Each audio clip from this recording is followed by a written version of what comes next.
So, hi, my name is Siddharth Dash, or Sid Dash, and I'm the chief researcher at Chartis-Research. And I'm joined by Steve Pemberton, the CEO, Coherent Europe. And we're going to take a look at the dynamics around liquidity risk and some of the challenges, some of the computational and management challenges around that, particularly given in the light of what we have seen in the banks and the banking universe in the last few days. Of course, we have seen the fact that many regional and smaller U.S. banks have been challenged by the liquidity issues, either due to uninsured portfolio dynamics, uninsured depositors moving their deposits to other institutions, other safer institutions, larger banks, money market mutual funds, etc., or liquidity risk challenges in their asset area. Li- uh, Liquidity risk has been one of the relatively neglected dimensions, particularly in the United States, where Basel-style liquidity rules were not applied universally and have been restricted to a few globally significant institutions. Liquidity risk, of course, is heavily dependent around operationalization of data aggregation, consolidation of EUCs and spreadsheets from different parts of the business. So I will turn to Steve here.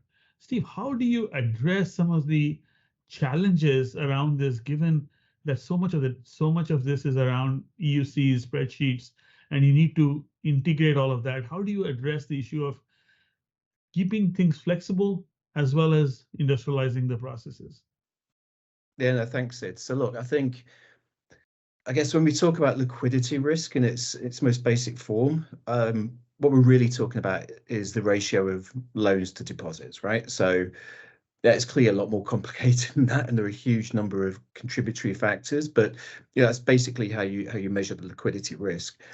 And so when a bank has either an unexpected increase in withdrawals or a decline in deposits, that liquidity event can occur if the appropriate risk management framework, control, so on, hasn't already been put in place. Again, I've oversimplified it, but you hopefully get my point. So I guess when you talk around sort of aggregation and consolidation and balancing, I guess, flexibility and industrialization, it's a challenge the industry has been facing for years, quite frankly, right? So there's also this confluence of factors at play, right? So first you've got the regulatory framework that all market participants have got to operate within and the obligations they need to comply with.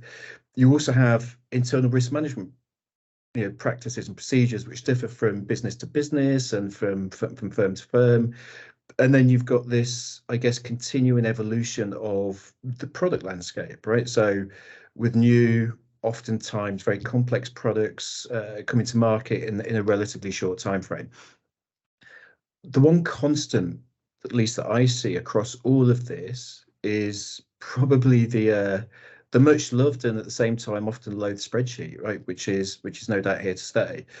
And so for me at least, the flexibility that you mentioned relates back to, I guess, the flexibility of business users, of risk managers, of regulators, so on and so forth, to use that trusted spreadsheet to accelerate that new product delivery and to manage their risks and fulfill those regulatory obligations, but in a much more controlled or, to use your term, much more industrialized way than they currently do.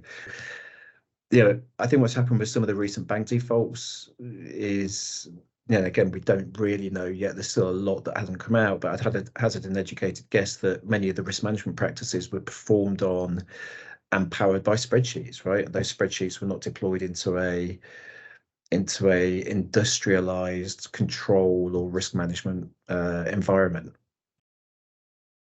No, thank you. So as we heard from Steve, some of the key challenges are going to be to try and ensure that your UCs and spreadsheets are put into a structured environment around APIs and controlled computational capabilities. Of course, that gives you the foundation. That doesn't solve your risk management framework entirely, but it hopefully, with guardrails and with structure, starts to give you a proper foundation. Thank you, Steve. And that brings us to our conclusion of this quick snapshot on liquidity risk and its technological challenges in foundational elements. Thank you. Thank you.